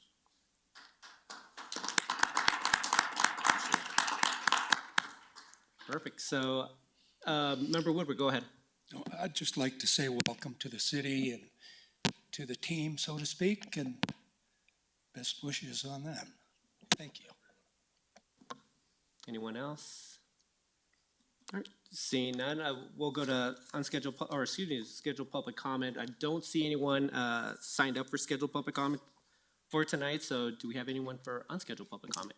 We do not have anybody who's signed up online or on the sign-up sheet. All right, perfect. So Member Russell, you are you are clear for you got off easy tonight. So I'll go ahead and skip those sections and then we'll move on to let's see here. We'll go ahead and move to consent agenda items, and I know that there's one item that we want to remove. 9B4. 9B4, I forgot to circle that one. So 9B4, is there anything else that anyone would like to remove from consent agenda items? Seeing none, can I get a motion to approve 9B1 through 9B1, 2, 3, and 5, and 9C 1 and 2? So moved. Thank you, Mayor Pro Tem. Can I get a second? Second. Thank you, Member Anderson. Can we please vote? Member Anderson, Aye. Member Russell, Aye. Mayor Pro Tem Ward, Aye. Member Wink, Aye. Member Woodward, Aye. Mayor Sierra. Aye. Let the record show 6 ayes. Thank you. And just 9B4, Member Russell, I'll let you ask questions. Thank you. And I'm assuming this goes to the city attorney, or is it someone else? Does the city own the Englewood Housing Authority properties, including the offices, Simon Center, and Orchard Place? I actually checked the Arapahoe County records today on that to determine who the title owner is, and the title owner is actually Englewood Housing Authority. Englewood Housing Authority is actually created by the city of Englewood, and city council appoints its board members. So the way the ordinance is written, I mean, it says these are properties Englewood owns. The only reason I asked that question is because I've asked several times about different things. Oh, we don't have any authority over them. So do we remove them from the ordinance? Or we're gonna have to change the wording on those? Well, these are properties that were currently in the ordinance. That's not a substantive change that we propose to add them. They're existing in municipal code now and have been for some time. It's my understanding they were originally put in there because the city created Englewood Housing Authority. They appoint the board, so they're essentially a city board, even though they can own title in their own name. However, the ordinance was written, one, all city-owned structures including, and they're listed under that.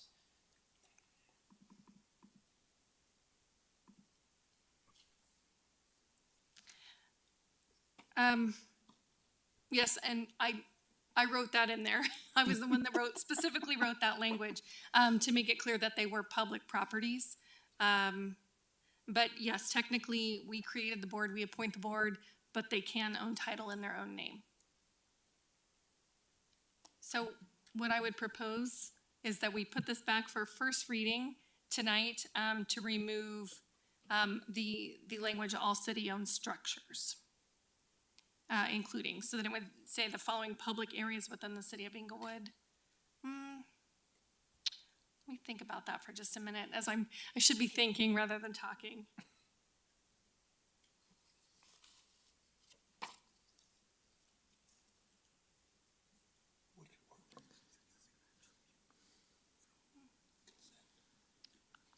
Just checking with members of council. Are there any other questions that we happen to have on this, or? I think the other questions probably are pretty open-ended. I mean, it does not include conceal to carry, correct, in any of these. No, this is only open carry in public areas. So the ordinance, of course, prohibits open carry in parks, which that's what the current law is, prohibits open carry, and it's just of firearms in structures. And so I had divided it up into public-owned structures and then public-owned parks to make it clear.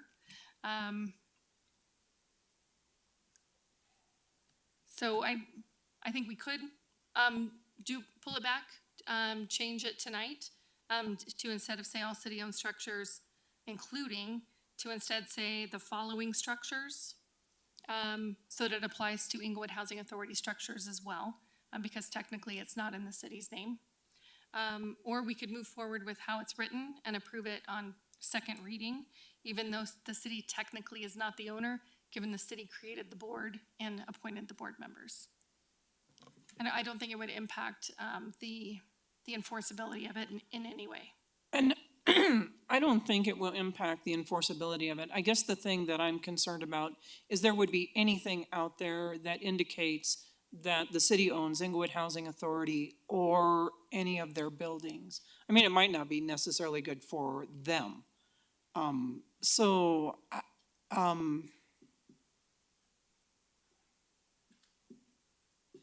I would rather change the wording to amend it to,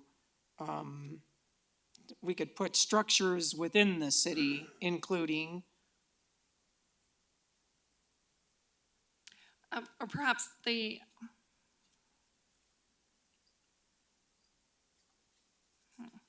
was going to say public structures, but England Housing Authority technically is its own entity. but it is public. It is, I mean, I do believe they're public, It is taxpayer funded. right? Okay, go ahead. Just a point of information, I guess. So the concern here is that with the way that it's written today, it's not clear, or the layman may not know that the Englewood Housing Authority owns these 3 buildings, so they may not be aware that they also fall under this ordinance. Is that the concern? Is just the Well, no, my concern is that they're labeled as all city-owned right, structures. but it's not owned by the city. Right, but it's not Okay. owned by the city. Thanks for the clarification. Member Anderson, I'll let you. I mean, could we just remove all city-owned property or all city-owned structures including and just start out with, because you already say it's public areas within the city of Inglewood, so just list the structures. Well, and I will tell you why I wrote it that way, because we have some new structures, including the Englewood Police Department.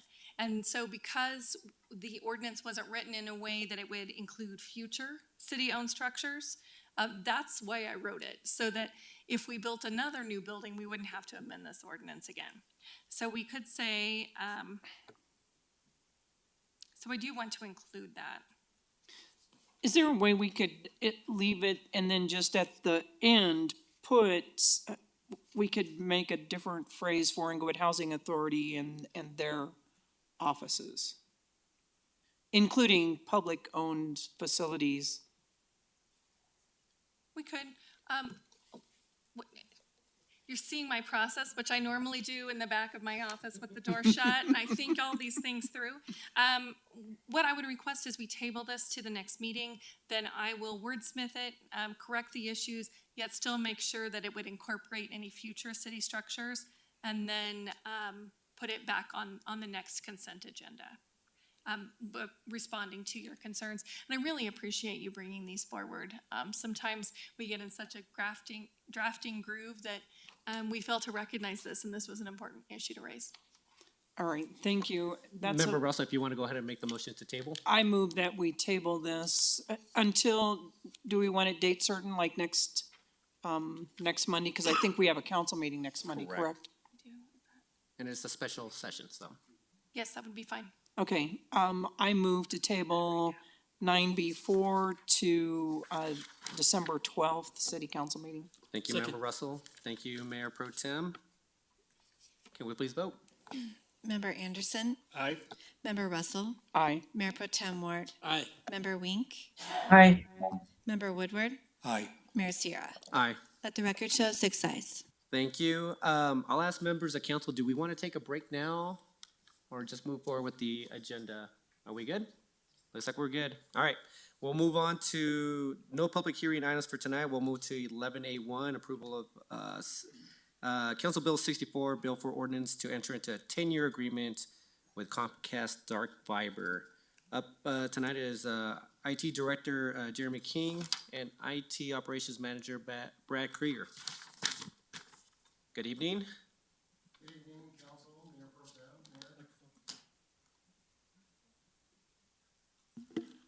I should know this. Sorry. I would hope so. Good evening, Council, Mayor Pro Tem, and Mayor. Tonight, what you have before you is a 10-year agreement for our Comcast Dark Fiber to utilize our dark fiber for connecting up 5 of our facilities. And I'm here to answer any of your questions that you may have. Perfect. I'll ask members of council, any questions for IT team? Go ahead, Mayor Pro Tem. I reviewed this earlier today, and I guess the question that I have, just for purposes of establishing a record, when I read through the packet, it was noted that this is a single source contract. And there are 5 bullets listed, and it says product and provider reliability, product and project understanding, product availability, low risk solution, ability to connect with current city IT systems, and familiarization with the city of Englewood.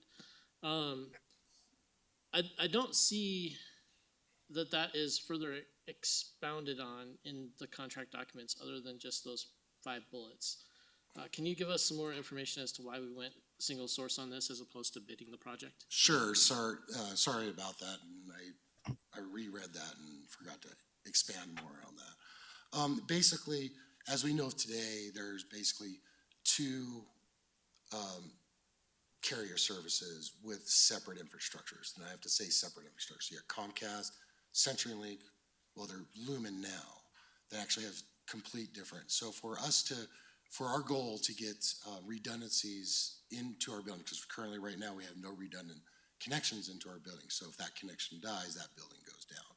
So in order for us to get proper best practice redundant connections in there, we have to use separate infrastructures to do that. So today we would have Comcast, and later on, in looking at CenturyLink, we'd want to put CenturyLink into those because they're both different ones. There's no other that we know of right now that can provide those types of services. Yes, there might be third-party services to say, we'll give you a better price, we'll do that, but they'll usually subcontract CenturyLink to provide those carrier services. So that's usually how it's working in Colorado.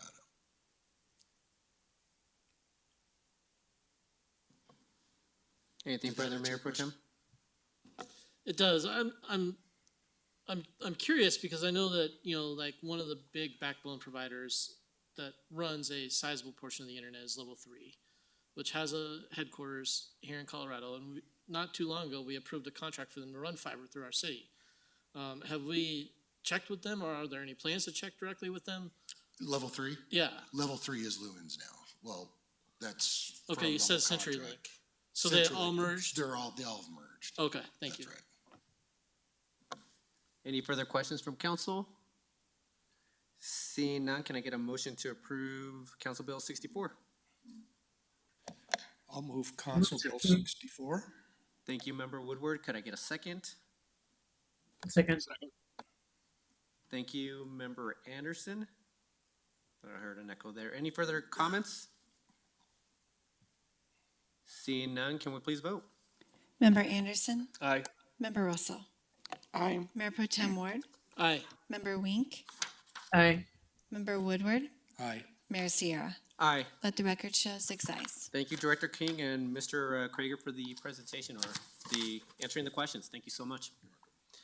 Moving on to 11C1, Resolution for Civic Center Storage Area Network, End-of-Life Replacement. We had the same team here in front of us. We'll I just guess stay I should have here. kept looking ahead, so. Exactly. Go ahead, Mr. Krager. So we are looking and proposing that we purchase a new storage area network SAN for our Civic Center. That is what we store all of our servers on, is our primary production, and we are here to answer any questions that you may have. Perfect. Any questions from council? I don't see any. Member Russell, go ahead.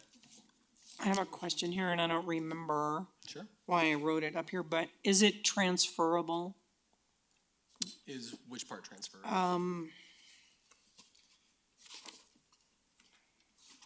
I don't think I earmarked anything, so, I will have to look and see why I asked that question. I guess just a point of clarification. So this contract is going to be through Peak Resources, but we will be using NetApp, right? Yes, Yeah, NetApp okay. is the manufacturer of the physical hardware, and Peak Resources is the company we'll be using for professional services to install it. Okay. All right. With no further questions, got to get a motion to approve 11C1. Move to approve 11C1. Thank you, Member Anderson. Could I get a second? I'll second it. Thank you, Member Woodward. Any further comments? Seeing none, can we please vote? Member Anderson, Aye. Member Noonan, Member Russell, Aye. Mayor Pro Tem Ward, Aye. Member Wink, Aye. Member Woodward, Aye. Mayor Sierra. Aye. Let the record show 6 ayes. Thank you. I'm looking further ahead, and no, thank you very much for your time tonight. Thank you. On the 2 items, appreciate it. Moving on to 11C2, this is the contract renewal for snow and ice removal services for the Englund Environmental Foundation properties. Here tonight is Deputy Director of O&M, Chris Adelstein, and City Architect Public Works, Melinda Goblish. I should have wrote it down the last time. Good evening. Melinda, if you could get the microphone. There we go. Good evening. My name is Melinda Goblish. I'm City Architect for the City of Englewood. This evening, our presentation is to request that City Council approve the contract for snow and ice removal for the Englewood Environmental Foundation and Civic Center properties. The history of the contract and contract extensions started in 2019 when the Englewood Environmental Foundation selected Keeson Landscape Management to provide these snow and ice removal services.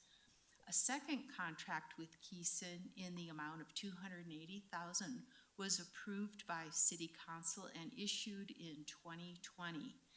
2 change orders were added to this contract, one for $100,000 and a second for $150,000, for a total amount of $530,000. And this was due to receiving significant snow amounts in the spring after a long period of drought conditions. Renewal agreement number 1 was approved in the amount of $500,000 in 2021. A change order to supplement this agreement was issued in March of 2022 for $50,000. Our current request is for approval of renewal agreement number 2 for a not to exceed amount of $550,000. Renewal agreement number 2 will automatically renew for an additional 1-month term for 1 year. And the contract is structured this way to provide for the continuous snow and ice removal while allowing for the eventual dissolution of ETH. The purpose of this request is to seek approval of a renewal contract to provide snow and ice removal from the parking lots and sidewalks for Civic Center and the surrounding ETH properties. Keeson Landscape Management has consistently provided responsive quality services since 2019.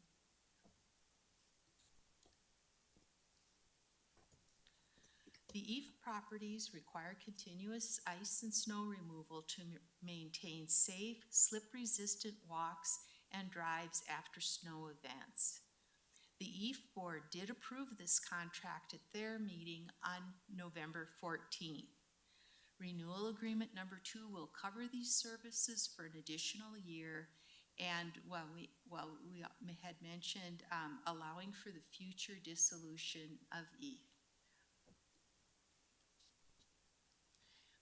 And this project will be funded by an ETH fund for professional services in the amount of $50,000 for 2022 and $500,000 for 2023.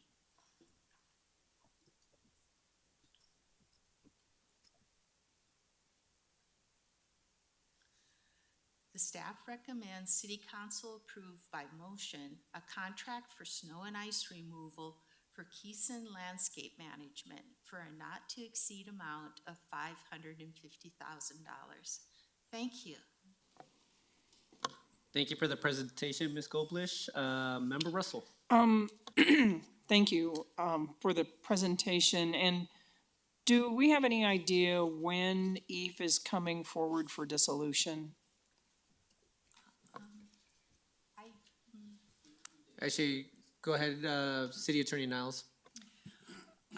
We just received the proposal from Terracon to complete the environmental assessment of the 2 additional properties.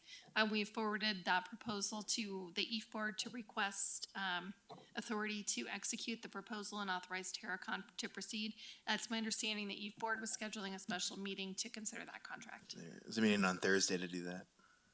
Okay, and I appreciate that. And this is really where my question went. I don't know why it got written on the last one, but so is this transferable? If we would dissolve EAF, would the contract be transferable to the city of Englewood?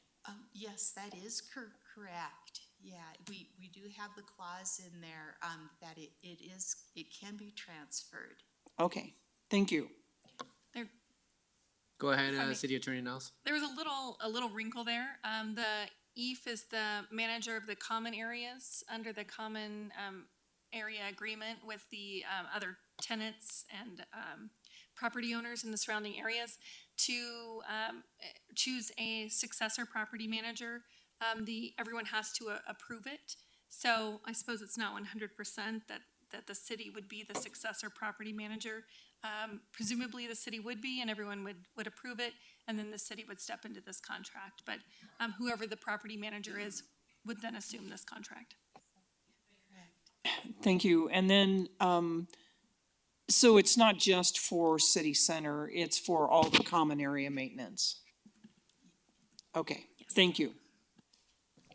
Any further questions from council? Seeing none, can I get a motion to approve 11C2? I move to approve 11C2. Thank you, Member Wink. Could I get a second?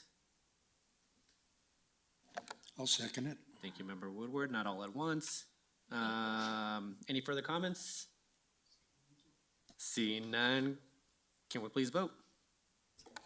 Member Anderson, Aye. Member Russell, Aye. Mayor Pro Tem Ward, Aye. Member Wink, Aye. Member Woodward, Aye. Mayor Sierra.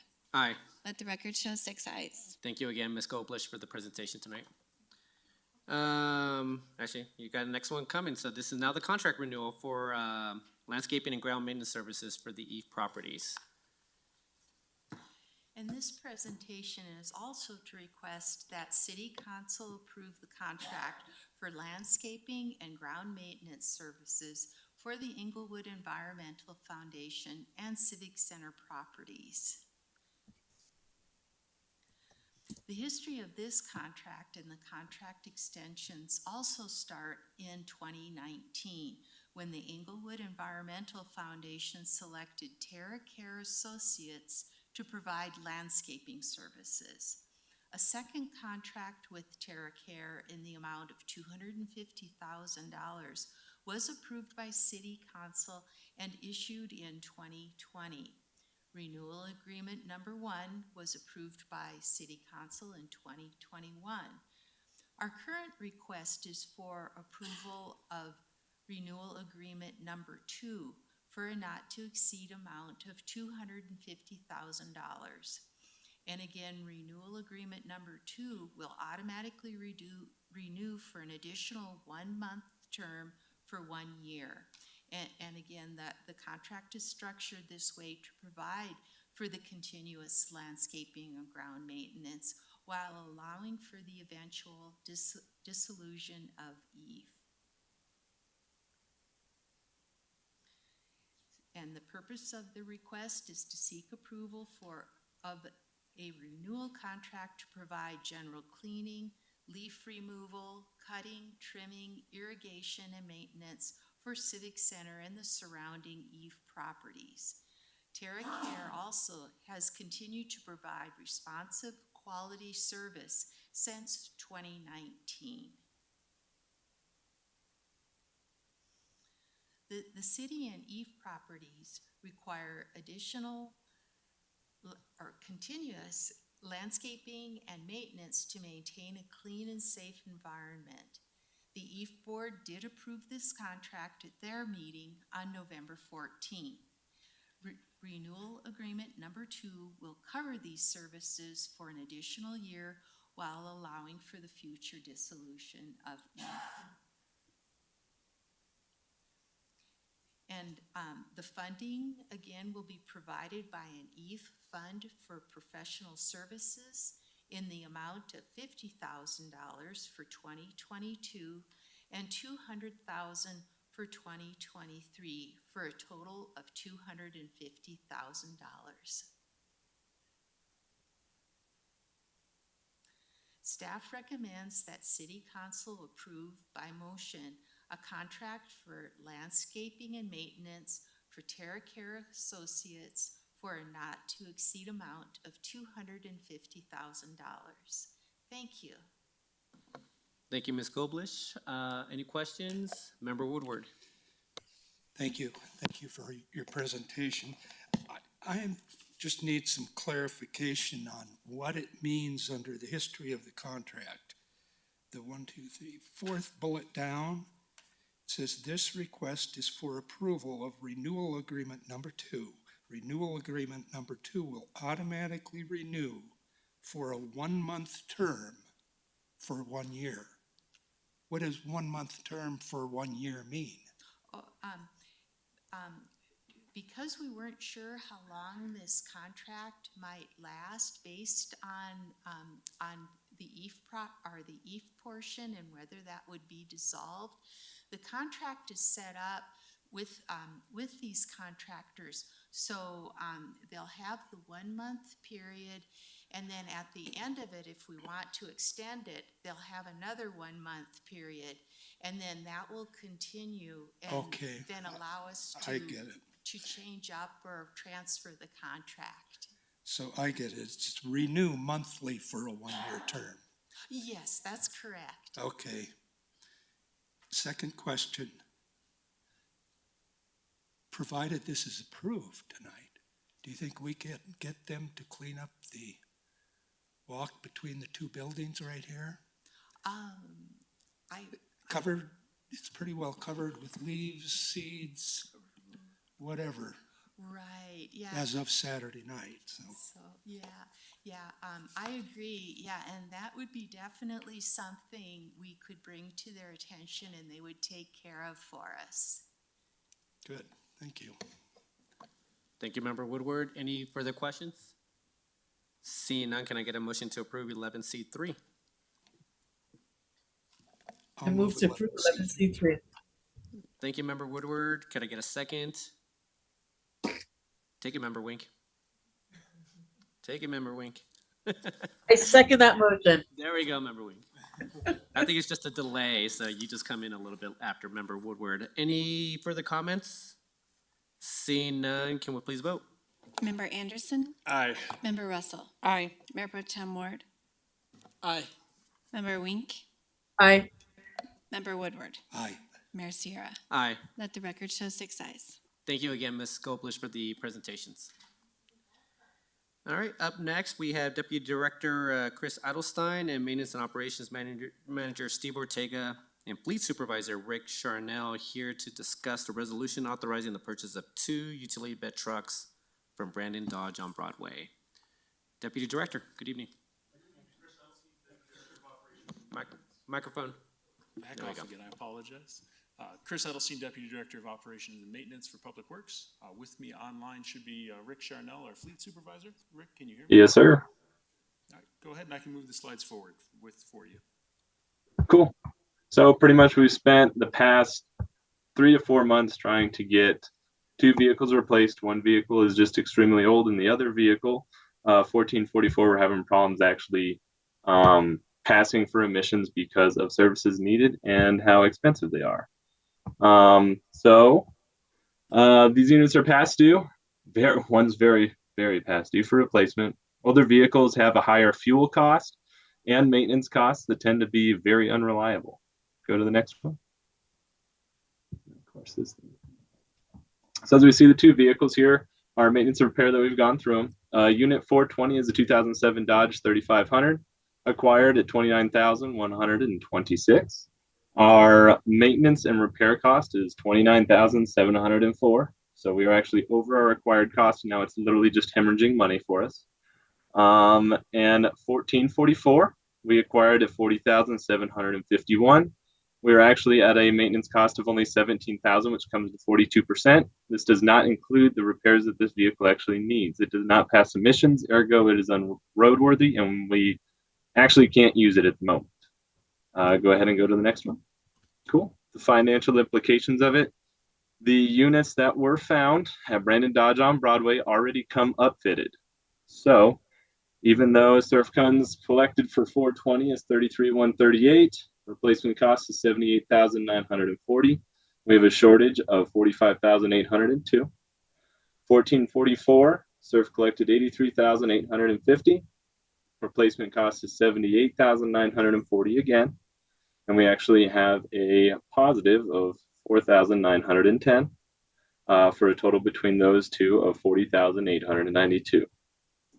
The shortage of $40,892 will be paid from the surf balance.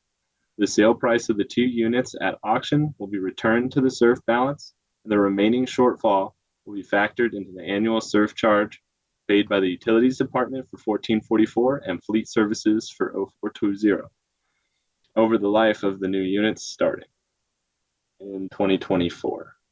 Unit 420 for Fleet Services, surf collected. This is just an example for you guys for $33,138, basically the same stuff. Replacement cost is $78,940. We always add in a 5% markup just because of market value. Of course, it will change. This is an example, depending on how next year looks for increases of metal and everything. It could go up, but it'd be an additional $15,788. Of course, like I said, it all depends on the 2024 market, how we're going, as we see everything's going up. Total cost, including fund shortage for 2024 for Fleet Services, is $140,530 for a new surf payment of $2,342.17 a month times 12 is $28,106 annually. The balance after 5 years, excluding fund shortage, should be $94,728. Fleet staff recommends council approve a purchase of 2 2022 Ram 3500 utility truck beds from Brandon Dodge on Broadway, mostly because these trucks are extremely hard to find right now. The Chevys that we had ordered were actually thrown out because GM would like to put everything more towards retail other than commercial. These trucks, like I said, are already outfitted. It is not buying a cabin chassis. It already has the utility beds on them. So we save money and time there. And they've been sitting out front of Dodge. We actually drove by and just saw them and walked in. Governance, the city government, that is accountable, there's that. But that is our recommendation, council. I hope that we can move forward. Mr. Charnell, thank you. Absolutely. I'm sorry. Thank you for that presentation, Mr. Charnell. Mayor Pro Tem, go ahead with the question. What are we looking at price-wise? If we were able to acquire these through a state purchasing contract or some of the other government purchasing contracts that we have access to, versus walking into a dealership and saying, hey, we're interested in those 2 trucks. What is the difference? So a state bid that we were looking at in early ones when we ordered for actually the replacement of 1444 itself, it was about $65,000 for the truck, and upfitting, we could not get a quote on the beds at the time because there was no steel. As I looked just a little bit ago, it's about 10 grand for a whole utility bed and a crane and everything to be put on it. So we really don't really have a shortfall right now. Things were at 78. I mean, if it's a couple grand, I'd be shocked. And how steel's still going up in price, it's kind of just disheartening and sad at this point. Earlier in the year, when we were looking at getting the utility beds, we couldn't even receive quotes. So that's kind of how the state contract, we wouldn't have even been able to fulfill them because they were refusing to even let us know what they would charge us for this type of vehicle this year. Based on market conditions, are we expecting there to be any ease in the purchasing issues that we've had with vehicles recently? At the moment right now, and how PD and I have been working trying to just find vehicles like Tahoes and Explorers that we can't find, and now we're finding chargers you can't find. I don't see it getting easier, unfortunately.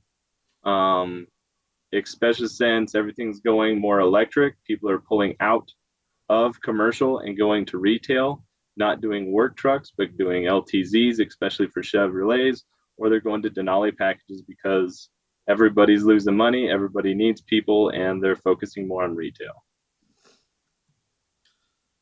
Okay, and then just one other item of note. It looks like there may have been some copying and pasting on this contract approval summary. The third page of the contract approval summary, bullet point 4, ability to connect with current City of Englewood IT systems. I have a hard time imagining that relates to the purchase of a truck. Oh, heck yeah. No, definitely not. Of course, I don't see that one up on my page right now. It's on I page think Chris 327. did that one. We apologize for that error. We'll take a look at it. Thank you. Thank you, Mayor Pro Tem. Any further questions? Seeing none, can I get a motion? Oh, go ahead, Member Russell. I just have one more question. Were we looking specifically for these vehicles before you found them? Yes. The Dodge has been needing to be replaced since 2019. The Chevy needed to be replaced as of 2021, I believe. And as well as the 1444, like I said, we're having severe emissions problems with it. I don't know if anybody's really familiar with diesels in this town, but it needs a diesel particulate filter and a catalytic converter along with the NOx sensors. And for prices right now are absolutely erroneous.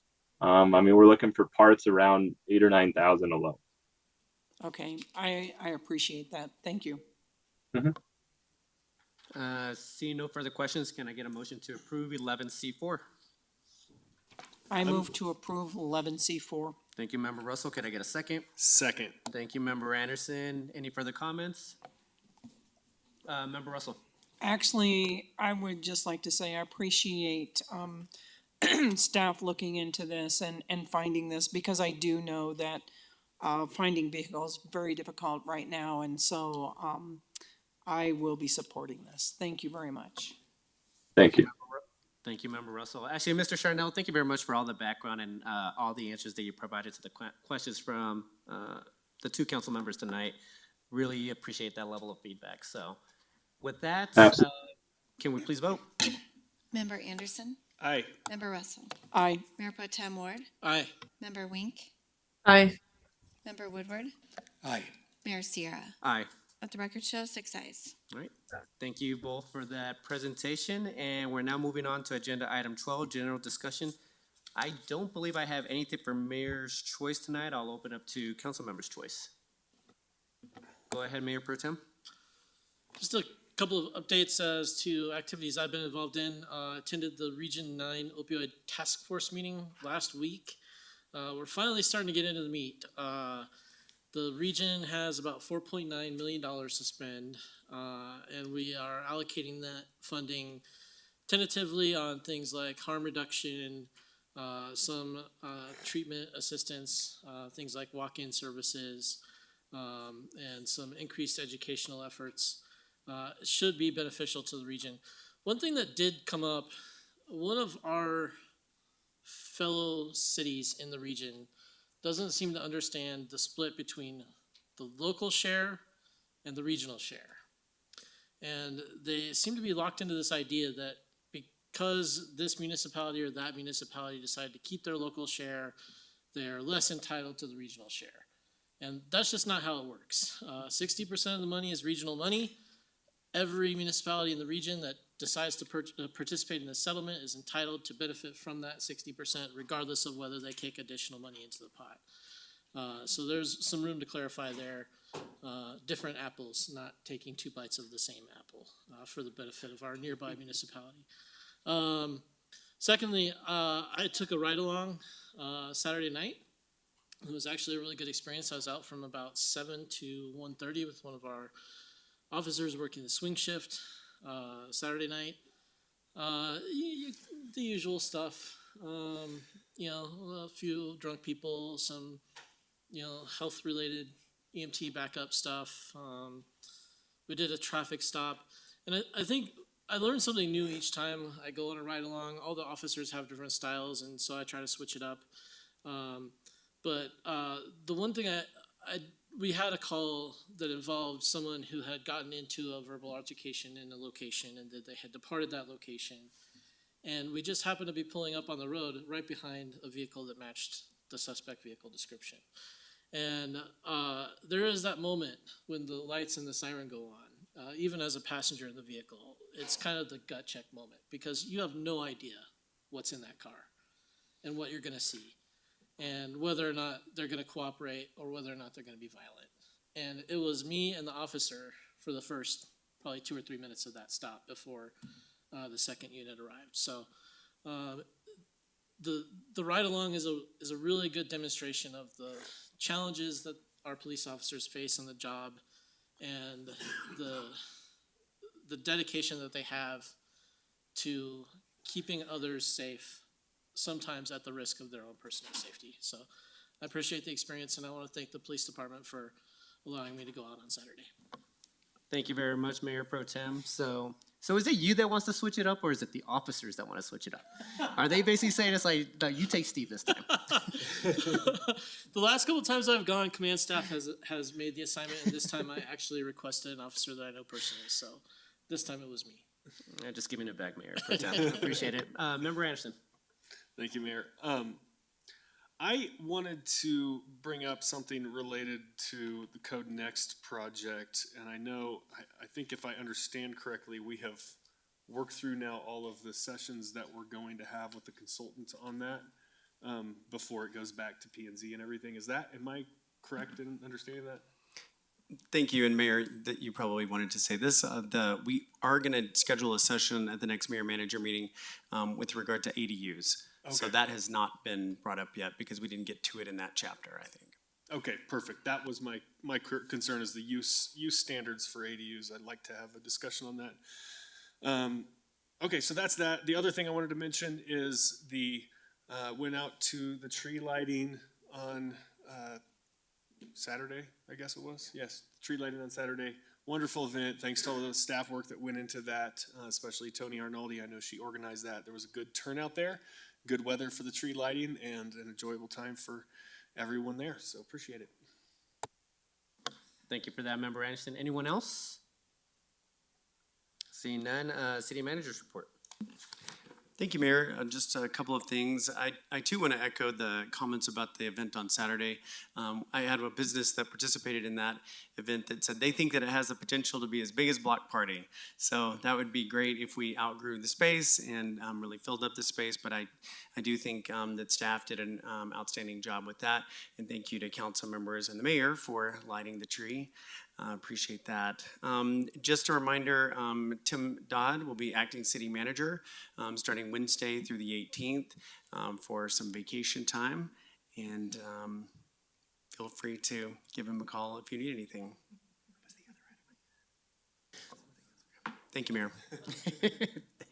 Thank you very much, City Manager. And with that, the meeting is adjourned. Everyone have a great evening.